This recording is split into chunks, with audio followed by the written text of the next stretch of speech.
अपने सभी प्यारे सम्मानित साथियों को नमस्कार, प्रणाम, आदाब। सम्मानित साथियों, हमारे साथी ने कहा कि आप पारिवारिक व्यवस्था पर क्या कहना चाहेंगे। तो पारिवारिक व्यवस्था पर हम यही कहना चाहेंगे कि परिवार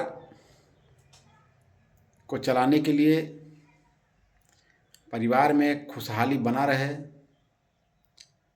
परिवार खुशहाल तरीके से जीवन यापन करे, क्योंकि मनुष्य एक सामाजिक प्राणी होता है और बिना परिवार का उसे अकेलापन महसूस होगा। इसलिए परिवार का होना अति आवश्यक है। और परिवार अगर हैं और आपसी मतभेद के कारण आए दिन सुबह शाम लड़ते झगड़ते रहते हैं, तो ऐसी स्थिति में परिवार में शांति बनाए रखने के लिए सबसे पहले मैं यही कहूँगा कि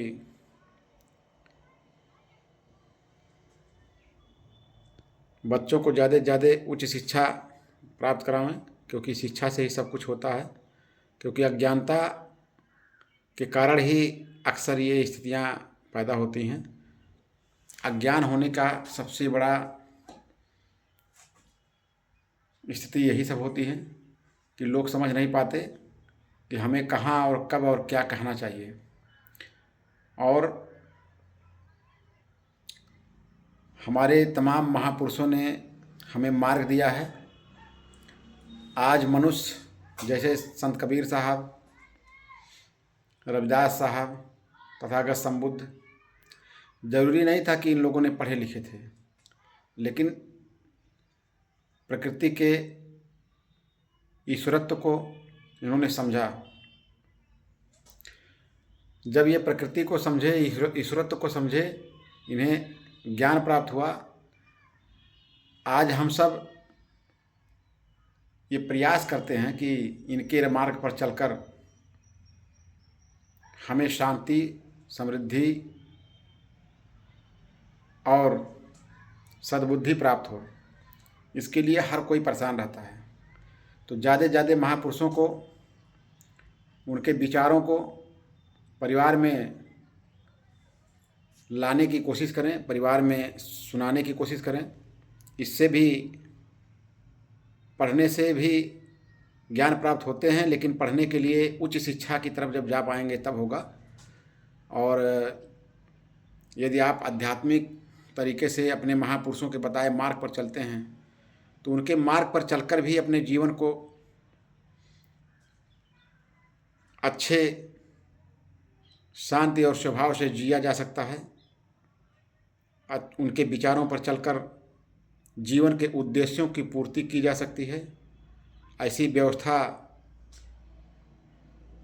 अगर आप अपने महापुरुषों के माध्यम से उनके मार्ग पर चलकर सीखना चाहेंगे, समझना चाहेंगे, तो आपको आध्यात्मिक ज्ञान जरूर प्राप्त होगा। और इससे इस परिवार में सुख, समृद्धि और शांति, वैभव सब मिलेगा। घर में जो बुद्धिजीवी हैं उन्हें शांत रहने की ज़रूरत है और परिवार को समझाने की ज़रूरत है। और परिवार के सभी सदस्यों को भी समझने की ज़रूरत है कि हमें ये सब करने से, झगड़ने से, आक्रोश रखने से, मतभेद रखने से क्या मिलता है। इस प्रकार से जीवन को जीना चाहिए, शांति स्वभाव से, संतोष से। अपने आप को बहुत बड़ा स्वार्थ अपने मन हृदय में नहीं पैदा करना चाहिए। विशेष तौर से शांत रहने की कोशिश करना चाहिए,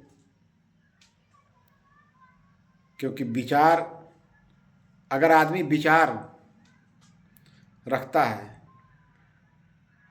तो ही उसे सब कुछ मिल सकते हैं। लेकिन विचार के बगैर, विचार में परिवर्तन किए बगैर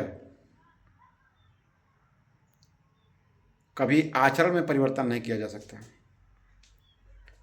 जब तक आप अपने विचार में परिवर्तन नहीं करेंगे, तब तक आपके आचरण में परिवर्तन नहीं हो सकता। इसलिए सबसे पहले आप अपने विचार में परिवर्तन करिए, तभी जाके आचरण में परिवर्तन होगा। तब जाकर के घर में शांति व्यवस्था आएगी और लोग शांति, समृद्धि से, सुख चैन से खुशहाल जीवन जी पाएंगे। धन्यवाद।